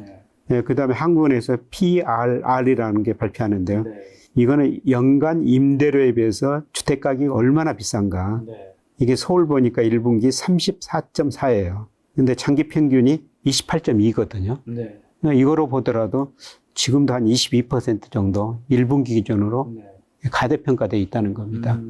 그래서 꼭 장기 평균에 꼭 접근해야 된다는 건 아니지만은 예, 거기에 접근해 가는 과정이 전개되거든요. 이거로 볼 때 아직도 집값이 예, 가대평가된 상태다. 예, 그래서 아직 저점은 아니다. 예, 그리고 뭐 집값에 선행하는 여러 변수들이 있거든요. 예, 최근에 좀 개선되고는 있습니다. 예를 들어서 KB국민은행에서 50대 선도 아파트 가격이 있거든요. 우리나라가 아파트 가격 선도하는 50개 지역이 있다는 겁니다. 그 구체적인 지역은 제가 잘 모르겠습니다만 오늘 6월께 발표됐는데 예, 그게 조금 개선됐더라고요. 주택가격을 선도하는 50개 지역이 조금 심리가 개선됐다는 겁니다. 심리가 개선됐다는 건 좋아졌다는 의미 아니에요? 예, 좋아졌다는 의미죠. 예, 그리고 한국은행에서도 그 소비자 심리지수를 발표할 때요. 주택가격 CSI라는 걸 발표하는데요. 12개월 후에 집값이 어떻게 될 거냐 물어봅니다. 이게 이제 100 기준인데요. 100이 넘으면은 12개월에 오른다고 대답한 사람이 많다는 의미고요. 예, 그 다음에 100이 하면 떨어진다고 생각하는 사람이 많은데 작년 11월에 66이었거든요. 예, 그런데 올 5월 통계 보니까 90까지 올라왔어요. 그러니까 아직도 100이 하니까 떨어진다고 생각하는 사람이 많다는 건데 근데 66에서 90까지 올라왔다는 거는 떨어진다고 생각하는 사람들이 많이 줄어들었다는 겁니다. 네, 그런데 이 심리지수 가지고 제가 주택가격하고 한번 상관계수를 구해보니까요. 한 13개월 정도 시차가 있더라고요. 그러니까 심리가 개선되고 난 후에 한 13개월 후 되면은 집값이 올랐다는 겁니다. 작년 11월에 이게 저점이었다고 가정하면은 뭐 내년 상반기 어려운 무렵에 집값이 오를 수가 있죠. 그런데 지금 집값 상승은 최근에 급락에 따른 일시적인 반등이 아닌가. 최근에 4월까지 거래량도 많이 늘었지 않습니까? 그런데 거래량 늘은 거 보니까 그동안 사실 어쩔 수 없이 집을 급매해야 되는 사람들이 있었지 않습니까? 그리고 또 실수요자들이 있거든요. 급매하는 것들. 실수요자들이 사주면서 거래량이 늘었다는 겁니다. 그런데 뭐 제가 일부가 부동산 중개업소 이야기입니다만 지금은 어떤 상태냐면은 최근 집값이 오른다고 그러니까 팔려는 사람은 가격을 올리고 있대요. 네. 그런데 살려는 사람은 아직도 가격을 안 올리고 있다는 거죠. 그래서 살려는 사람하고 팔려는 사람하고 가격 차가 이만큼 벌어져 있다는 겁니다. 그럴 것 같아요. 이게 좁혀야지 이제 거래가 되지 않습니까? 그러니까 이게 이제 어디로 좁혀지냐에 네, 따라서 어디로 집값이 좁혀지냐. 떨어지느냐, 예. 오르느냐가 결정될 예. 텐데. 네, 그런데 경기나 여러 상황을 고려하면은 팔려는 사람들이 기다리다가 한 번 더 낮출 것 같습니다. 그러니까 방금 전에 집값이 내년 상반기에 반등을 할 수 있다고 말씀을 하신 게 맞나요? 예, 예. 그 생각보다 좀 빨리. 심리지수로 하면. 네, 심리지수로 했을 때. 심리지수로 했을 때. 그럼 여러 가지 교수님이 보신 데이터를 다 이제 통틀어서 봤을 때는 좀 언제쯤 이제 진짜 지금이면 교수님이 어쨌든 지금 바닥이 아니라는 거고 언제가 좀 바닥이 거라고 보시는 건가요? 뭐 저는 급락은 끝났다고 보고 있습니다. 급락은 끝났고. 그리고 좀 반등하다가 내년 상반기까지 네. 안만하게 떨어질 거라고 보고 있습니다. 그래서 아마 내년 상반기 무렵이 저점이 아닌가 네. 그렇게 생각하는데요. 그런데 저점이라고 그래서 또 2019년, 20년처럼 이게 급하게 오를 것인가? 그건 아니라는 거죠. 그거는 아닌 것 같습니다. 네네. 이번에 우리가 영끌해가지고 상당히 좀 고통을 좀 겪고 계시는 분도 있지 않습니까? 그리고 우리 가계 부채가 너무 많고요. 지금 1,850조 정도 되고, 자영업자 1,034조 정도 되는데요. 이 자영업자 대출 보니까 73%가 부동산 담보 대출이더라고요. 근데 지금 자영업이 힘들죠. 굉장히 힘듭니다. 그러니까 이런 걸 보면은 앞으로도 부동산 매물이 한 번 더 나올 수가 있다. 예. 근데 또 한쪽에서는 이 이제 데드캣 바운스일 수도 있지만 이 반등하는 지역이 계속 옆으로 늘어나면서 예. 증가하고 있다. 예. 그래서 이게 심상치 않다 얘기하신 분, 그러니까 기존까지는 이제 하락 얘기하신 분이었는데 그분도 반등한 지역이 점차 계속 늘고 있어서 이게 실제로 이게 반등하는 거일 수도 있다라는 얘기도 있더라고요. 뭐 그럴 수도 있는데요. 근데 최근 그 반등한 지역이 세종시거든요. 세종시가 가장 먼저 반등하고 있습니다. 네. 왜냐하면 그동안 세종시가 너무 많이 떨어졌거든요. 예. 그 다음에 서울, 강남, 서초구, 서초구, 예. 그 다음에 송파구. 송파구. 송파구가 엄청 많이 떨어졌었잖아요. 예, 이런 것들이 이거 반등하고 있더라고요. 그래서 이런 것들이 전반적으로 확산될 것인가, 아니면은 이런 것들마저 다시 떨어질 것인가. 예, 그런데 앞서 말씀드렸습니다. 아까 그 PIR, PRR로 이런 거로 평가해 보면은 아직도 가대평가된 상황이라는 겁니다. 이게 전반적으로 물론 그 차별화는 더 심화될 수가 있어요. 근데 이게 제가 생각에는 전반적으로 확산되는 국면은 아닐 것이다. 예, 그렇게 보고 있습니다. 그리고 하반기부터 이제 좀 집값이 위험하다고 보시는 분은 역전세 문제 심각해질 거라고 이제 그래서 집값이 큰 폭으로 하락할 수 있다 이런 의견 얘기하시는 분도 있더라고요. 예. 역전세 문제 어떻게 보시나요? 하반기의 영향. 역전세는 거 심각하죠. 그래서 최근에 한 신문에서 어떤 전문 업체에다 조사하고 대상을 했던데요. 하반기 만기되는 거 53%가 역전세라는 겁니다. 53%가 돈을 돌려줘야 한다는 얘기인 그렇죠. 거잖아요, 한마디로. 네, 그래서 2년 전에 뭐 계약을 했는데 전세가격이 떨어지다 보니까 그 이상 거 줘야 된다는 거죠. 그렇죠. 네, 그것도 규모가 보니까 평균적으로 1억이 넘더라고요. 네, 그게 큰 돈입니다. 그렇죠. 일반 가정에서 현금이 1억이 없는 집이 훨씬 많을 예. 테니까. 그래서 오죽하면 정부가 그 규제 대상에서 제하지 않겠다고 그러는데 DSR 규제까지 일부가 선별적으로 규제를 안 하겠다. 네. 예, DSR은 건 잘 아시다시피 네. 그 소득에 비해서 40%까지만 대출해 준 거거든요. 네. 그거를 일시적으로 특별한 그런 사람들한테는 그걸 안아해 주겠다. 네. 뭐 이런 정도까지 나옵니다. 근데 제가 그 전세 가격하고 네. 예, 주택 가격하고 상관계수를 구해 보니까요. 예, 전세 가격이 2개월 정도 선행을 합니다. 네. 예, 전세 가격이 올라야지 집값이 올랐다는 겁니다. 예. 지금 전세 가격은 좀 그럼 앞으로 어떻게 될까요? 전세 가격이 뭐 현재까지는 계속 떨어지고 있어요. 네. 예, 그런데 6월 그 KB 국민은행 통계 보니까 전년 동월 대비 9%나 하락했더라고요. 역사적으로 9% 하락한 건 없습니다. 네. 전년 동월 대비. 네. 예, 그래서 앞으로 좀 마이너스 폭이 그 축소될 수가 있고요. 예, 그 다음에 뭐 강남 지역도 집값에 비해서 전세 그 비율이 예, 최근 그 6월 통계 보니까 약간 반등했더라고요. 그래서 이런 거 보면은 예, 전세 가격도 네. 이제 많이 떨어졌다. 많이 떨어졌다. 예. 그래서 조금 앞으로 반등할 가능성은 남아 있는데 네. 예, 그렇더라도 뭐 급하게 오를 가능성은 좀 낮아 보입니다. 최근에 또 미분양 주택도 증가폭 좀 둔화됐잖아요. 원래는 뭐 7만 가구 처음 돌파했을 때는 이제 곧 10만 가구 간다라는 얘기도 있었는데 그렇게 가진 않았던 것 같아요. 예, 지난 국토교통부 통계 보니까 지난 2월에 전국이가 75,359채였었거든요. 맞아요. 예, 그런데 최근에 4월 달 보니까 71,365채로 예, 줄어들었어요. 예, 서울이 2,099가구에서 1,058가구로 뭐 절반 이상으로 줄어들었습니다. 특히 그 대구가 제일 많았었는데요. 대구도 좀 줄어들고 있고요. 이런 거 보면은 급락은 없다. 그런데 이게 추세적인 상승은 아직은 아니다. 예, 그리고 아마 미분양 주택 이렇게 국토부가 건설업자들한테 신고를 받아가지고 발표하는데요. 이 신고 안 하는 건설업자들이 있다는 겁니다. 그래서 오죽하면 이거를 법으로 의무화해야 된다. 그런 이야기까지 나오지 않습니까? 예, 그래서 최근에 7만 5천에서 7만 1천으로 줄어들었습니다만은 뭐 지금도 상당히 높은 수준이거든요. 그래서 이걸 볼 때 아직도 뭐 집값이 추세적으로 상승 국면이라고 보기에는 좀 빠른 것 같습니다. 지금 그럼 미분양 아파트가 좀 늘어나는 도시들은 혹시 어떤 좀 공통점이 있을까요? 미분양 아파트가 이제 2월을 정점으로 예, 다 같이 좀 줄어들기는 줄어들고 있습니다. 그런데 상대적으로 어디가 많느냐? 이거는 대구거든요. 대구가 2월 달에 거의 14,000가구 정도 됐었어요.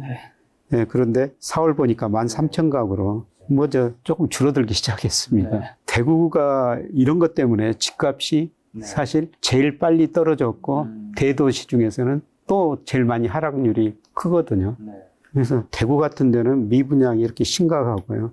예, 다음에 울산 같은데 예, 이런 도시가 미분양이 상대적으로 많습니다. 근데 서울은 뭐 1,000가구 정도밖에 안 되니까요. 뭐 서울은 상대적으로 양호하다고 볼 수가 있겠습니다. 또 최근에 근데 부동산 거래는 아까 교수님 말씀해 주신 것처럼 어느 정도 좀 거래량이 풀렸잖아요. 작년 대비해서는. 지금 이 거래량은 앞으로 좀 계속 풀린다고 보시나요? 어떻게 보시나요? 제가 듣기로 이제 지금 부동산 사시는 분들이 금매를 사신 분들이거나 아니면 실수요자인 분들이 있기 때문에 앞으로 이제 집값이 좀 올랐으니까 이제는 좀 안 사게 되기 때문에 이 거래량도 다시 좀 줄어들거나 여기서 크게 안 올라갈 것이다 얘기하신 분도 있더라고요. 글쎄 4월이 정점을 치고요. 5월부터 거래량이 좀 줄어들고 있거든요. 아까 말씀드렸습니다만 뭐 4월까지 급매물 실수요자 때문에 거래가 많이 늘어났고요. 예, 지금은 살 사람하고 팔 사람하고 이 가격차가 크다는 겁니다. 예, 이런 과정에서 좀 거래량이 최근에 좀 줄어들고 있는 것 같습니다. 예. 앞으로도 다시 크게 증가할 거라고 보시지는 않으시는 것 같은. 예, 그래서 가격이 떨어지든지 아니면은 뭐 분위기가 확 좋아져서 살 사람이 가격을 높여야지 예, 거래량이 늘어날 텐데요. 아직 그 경제 여건 보면은 뭐 그 정도까지는 아닐 것 같고요. 한번 팔 사람들이 좀 기다리다가 한 번 더 가격을 낮추면서 예, 거래량이 증가할 수는 있을 것 같습니다. 예. 그리고 사실 집값 하락을 이제 만들게 된 계기가 뭐 여러 가지 있겠지만 하나 뭐 집값이 너무 비쌌다는 것도 있겠지만 어쨌든 미국의 가파른 금리 인상도 있었던 거잖아요. 미국이 근데 6월에 어쨌든 기준금리 동결을 했고 교수님 말씀대로 뭐 올해 뭐 12월 아니면 내년에 어쨌든 그 인하를 하게 된다면 부동산 시장에는 이제 집값에는 어떤 영향을 좀 끼칠까요? 제가 앞서 말씀드렸습니다. 집값을 결정하는 요인이 금리도 있고 그다음에 경기도 있고 대출액이 있다고 말씀드렸는데요. 초기에는 금리가 영향을 많이 미쳐요. 네, 그런데 집값을 결정하는 뭐 6개월, 12개월 후에 보면은 금리보다는 경기를 나타내는 동행지수 순환변동치 이게 더 영향을 미친다는 겁니다. 그래서 이런 거 보면은 뭐 지금 동행지수 순환변동치가 아직 상승 국면으로 전환된 건 아니거든요. 뭐 이런 거 보면은 뭐 집값은 금리보다는 경기에 지금은 경기에 영향을 더 받을 것 같습니다. 아니 근데 교수님 말씀 들어보니까 그렇게 금리를 올릴 때는 금리에 영향을 많이 받았는데 금리를 내릴 때는 금리보다 경기에 영향을 좀 받는 거는 좀 뭔가 억울한 느낌도 있는 것 같기도 하고요. 아닌가요? 우리가 금리하고 집값을 너무 그냥 지나치게 연동시켜가지고 보는 거예요. 그러니까 사실 주가나 모든 자산가는 금리하고 경기가 영향을 주거든요.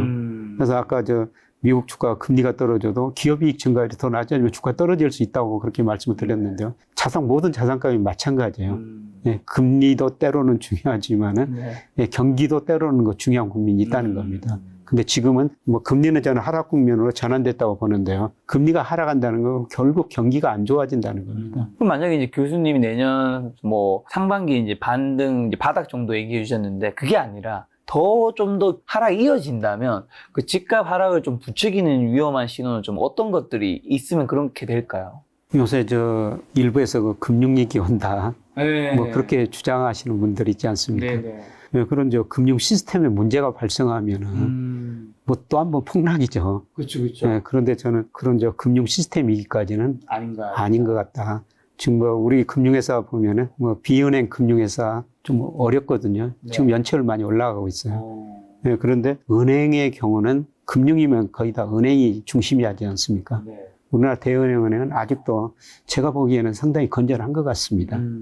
그래서 전반적으로 뭐 금융 시스템 위기까지는 갈 가능성은 낮다. 그러면 뭐 건설사 파산이 이제 집값을 추가적인 하락으로 이어질 가능성은 별로 없나요? 일부 건설회사는 파산하겠죠. 그 다음에 일부가 PF들, 지금 부실한 PF들, 부동산 가격이 여기서 더 계속 올라 버리면은 부실한 건설회사도 견딜 수가 있고요. 그 다음에 뭐 PF도 집값이 오르고 뭐 부동산 가격이 오르면은 다시 정상화될 수가 있는데요. 그러기에는 너무 빠르다는 겁니다. 그런 거 일부 문제는 계속 발생할 텐데 그게 은행 위기까지는 가지 않을 거라는 겁니다. 저희 그럼 이런 모든 걸 반영했을 때 지금 무주택자분들과 1주택자분들은 좀 어떻게 해야 될까요? 뭐 저는 집은 사는 것이라고 생각하기 때문에 그냥 여유자금이 있으면은 언제든지 집은 사서 사는 게 좋다고 생각하고 있거든요.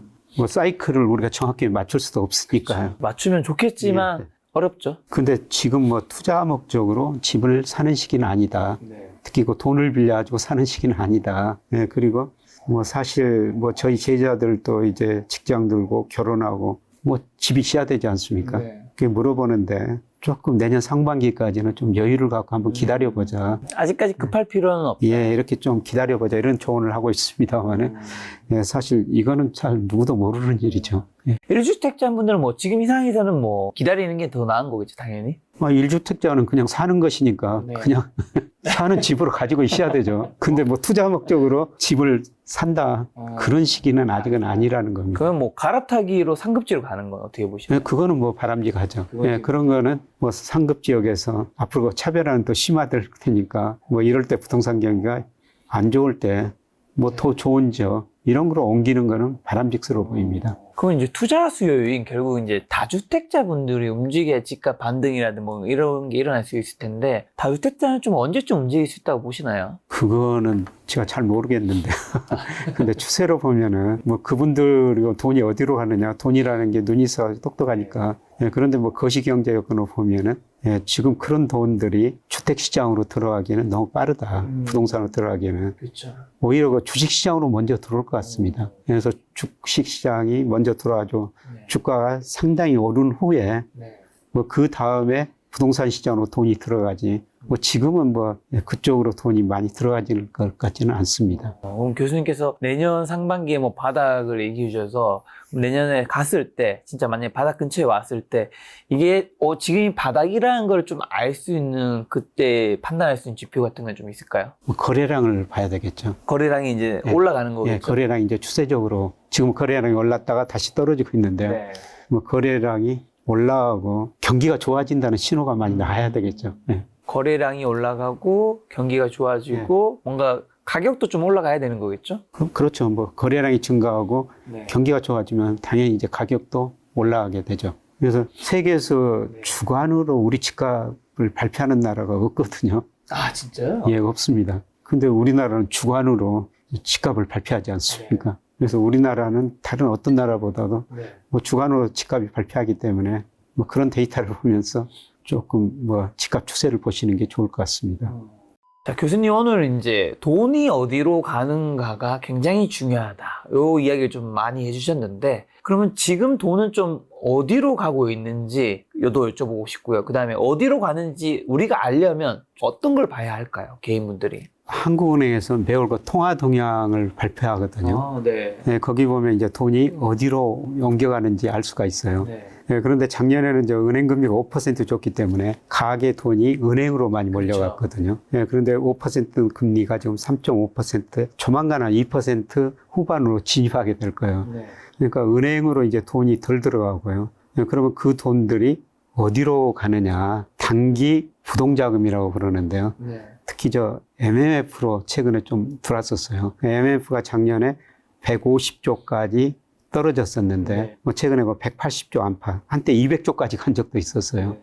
그리고 주식형 펀드, 그 다음에 고객 예탁금, 이런 식으로 돈이 좀 느리지만 서서히 이거 들어오고 있거든요. 네. 그래서 저는 작년에 은행으로 들어갔던 자금이 올해는 주식으로 들어올 것이다. 예, 그리고 이제 주식시장이 상당히 오르면은 그 돈이 이제 부동산 시장으로 갈 수가 있겠죠. 예, 그런데 부동산 시장으로 가기는 너무 힘든 시점이고요. 은행 금리가 낮아지면서 그 돈이 이제 수익률을 찾아가지고 지금 단기 부동자금으로 서서히 모이고 있는데 이것들이 우선 그 주식시장으로 들어오리라고 보고 있습니다. 그래서 3분기 때는 주식시장에 저희가 포커스를 좀 둬야 되겠네요. 예, 그렇습니다. 자, 그러면 가시기 전에 개인 투자자분들 지금 좀 어떤 전략으로 시장에 대응해야 하는지랑 그다음에 마지막으로 하고 싶으신 말씀이 있다면. 예, 저는 뭐 3분기에 주가가 조정이고 4분기 내년 상반기까지는 뭐 주가가 오르는 국면이다. 네. 예, 그래서 아마 3분기 조정 때 우리가 저 여유 자금이 있다면은 네. 예, 주식 비중을 가장 많이 늘려놓으시는 게 예, 좋을 것 같습니다. 예, 그것도 어떻든 뭐 느리지만은 경기가 부분적으로 뭐 올 4분기 내년 상반기에는 회복되는 전율이 부분적으로 나타났기 때문에 네. 뭐 올 상반기에 많이 올랐던 경기 관련주가 아마 조정을 보일 겁니다. 예, 그런 업종 중심으로 올 4분기하고 내년 상반기까지는 예, 주식 비중을 상대적으로 좀 과도할 정도로 좀 높여도 저는 된다고 보고 있습니다. 교수님 말씀대로 3분기가 되었을 때 만약 주가가 이제 조정을 겪고 있는데 막상 이제 교수님 지금 말씀을 들으면 3분기 때 주식을 사야지 싶지만 조정이 시작되면 사람들은 이제 떨어질 때는 막 사기가 좀 무섭잖아요. 이게 진짜 조정인지 폭락인지 그때 가서 알 수 있는 거 구분할 수 있으려면 좀 어떻게 하면 좋을까요? 그거는 역시 경기를 봐야 되죠. 그래서 제가 선행지수 순환변동 제가 조만간 저점을 칠 것이다. 네. 선행지수 순환변동가 저점 치고 올라가면은 네. 이게 추세적인 하락이 아니라는 거죠. 네. 상승 과정에서 일시적인 거 조정이라고 볼 수가 있겠습니다. 네. 그래서 이런 거시경제 흐름, 이거 선행지수 순환변동치 네. 이런 것을 지켜보면서 의사결정을 하시는 게 좋을 것 같습니다. 알겠습니다. 교수님 말씀 들으니 2023년 하반기는 이제 금리가 아니라 경기가 시장을 주도하는 것 같다는 생각이 드네요. 예, 그렇습니다. 그리고 지금은 이제 3분기 조정 때 살 수 있는 현금을 모아야 되겠다는 생각도 들었습니다. 교수님과는 또 3분기 때 한번 시간 마련하도록 하겠습니다. 오늘 만날 손님은 김영혁 교수님이었습니다. 지금까지 여러분 소중한 시간 함께 해주셔서 정말 감사합니다. 오늘도 김 작가였습니다. 고생 많으셨습니다. 고맙습니다.